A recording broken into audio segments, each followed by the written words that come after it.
From the period between 1989 and 2002, this company remained an ERP software company, which also diversified into customized software development activities for some clients in the country and overseas. In a similar and an overlapping period, Vishesh Infotecnics India Limited was started by me in 1990 or 91, and that, though it started as a software company, it moved into turnkey projects and then became a specialist system integration company. The merger of the two companies happened through the acquisition of business of Infotecnics by Vishesh in the year 2002. So Vishesh Infotecnics as a company is actually the story of two companies. Vishesh Infosystems Limited, which was Bangalore-based ERP software company, and Infotecnics India Limited, which was a Delhi-based system integration company. Vishesh Infosystems was founded in 1989. The other one? The other one was Vishesh Infosystems. Okay. Vishesh Infosystems was promoted by a gentleman by the name of Mr. Shishad.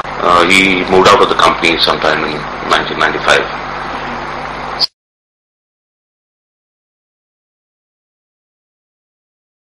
The SAPs and the others started competing with us around 2000. Okay. The late 90s, the early 90s and the late 80s was a stage when there were no other players in the market. Okay. So that was also a period when Vishesh became India's first ERP product company. And practically anybody in the business, whether manufacturing or sales and distribution, majority of the companies and large companies were using our ERP products. So we have a flagship ERP product called BusinessSoft, which has been used by companies as diverse as Hindustan Lever, Procter & Gamble, AFL, the air freight company, Pepsi Foods, Enron, the whole power project, British Telecom, which are still users of the company. Some of these companies in the late 90s changed over because of their multinational plans, where let's say Unilever decided to adopt a particular ERP product globally. So Hindustan Lever had to shift away from our product and moved on to the common platform. Okay, yeah. Companies such as SAP, BAN, Oracle were all competitors to us at some stage or the other, but much after we had started. Okay. I don't think Ramco, Marshall or Eastern Software and others were really competing with us, because I think our products are a league apart.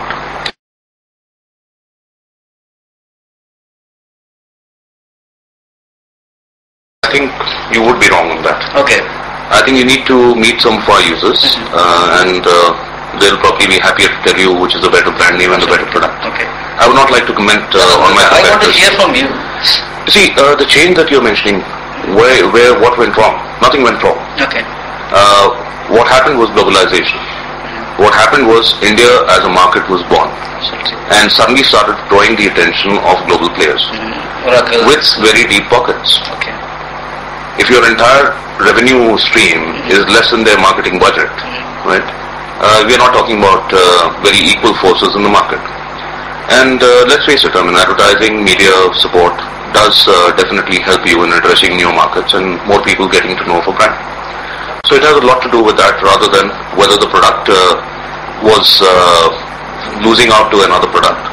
It's just that there was a major pull being created by a lot of global players. And this was also a phase of mergers and acquisitions in the global market. Okay. So you would have seen things like PeopleSoft, JD Edwards, who got acquired in the similar period. They've all been competitors to us somewhere or the other. So I would not say that PeopleSoft was a bad product. Absolutely. Okay. Only thing is they got acquired by a company which had deeper pockets.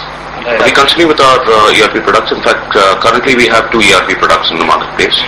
One is for the typical service industry, sales and distribution kind of companies, and the second is specifically focused at manufacturing companies. Okay.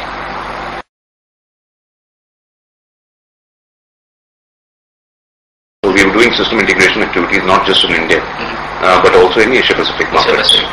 So we have done huge SI projects for companies like Ford Motors in Thailand at Rayong. We've done help desks and things for Citibank, HSBC, Nike shoes manufacturing. So laid fiber is as much as about 10-12 kilometers of fiber in a campus. So those kind of opportunities were still to start coming up in India. And today I believe that because of the fact that we've done all this, we are much better positioned to take on the larger infrastructure projects which are now beginning to take shape in India.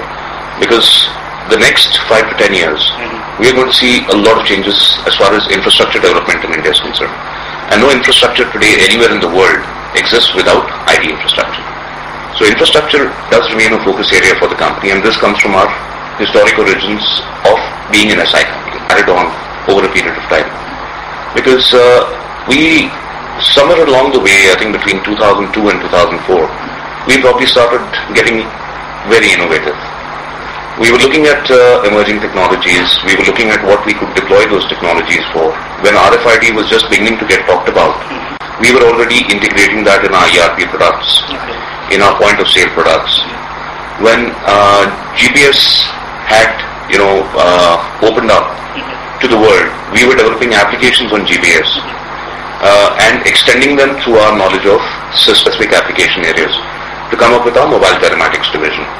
So we have very focused applications which are happy, but for fleets, for fleet management. Now all these are areas which have not really been worked on tremendously in most parts of the world. So we see a lot of interest which has come to us from countries, even countries including the United States and Canada, which find that the kind of applications we have developed, there is definitely a niche in their own markets for such products, and nobody has them. Typically basic roadmaps and a GPS device in a car is what most people are using in the developed world. Right, absolutely. Our own inherent problems of infrastructure in the country has made us go way beyond that, because we need to actually know whether an employee has reported for work, for being picked up in a BPO environment, in a software company environment. You have a seat which is available in a center, but you don't really know whether that person is going to show up today for work. Right? Now when you have a revenue stream of $20, $25, $30, $35 per hour per seat, right, and you have service levels to be, notice these kind of applications because nobody has bothered to do something like this. Right? That's the innovation I talk about. Here is the problem. Right, absolutely. Okay, can you use technology to solve it? That is what I'm paying for. Can you help me improve my efficiency? If you cannot, I'm not interested in talking to 10 vendors. I want somebody to come with a specific solution to my problem that works, that optimizes my resources, that give me high profits end of the day. Because that is what business is all about, and that is what solutions are all about. So I won't say that we put this together with that and this and that. It's that these are the various components of a solution. We are an IT solution provider. Now whatever it takes, whether it takes application development, whether it takes firmware writing development, whether it takes hardware design, or it takes putting various components of standard networking equipment over a telecom network, and it could be anything. It could be GSM, it could be GPRS, it could be CDMA. Why should that bother us? As a solution provider, I need to understand those technologies. I need to understand my client's problems. Unless I can understand that, I cannot develop a solution. Absolutely. Now that is the innovation that I talk about. Why it is innovative is because we are applying ourselves in areas where people are not applying themselves. I won't call us to be a research and development laboratory, because we are innovating around technologies which have already been developed. We are able to use our vision to where there is a requirement, where can we make productive use of this technology. Absolutely. And then we work on that technology to come out with an innovative application, which is a solution for the customer. So that is our niche. That's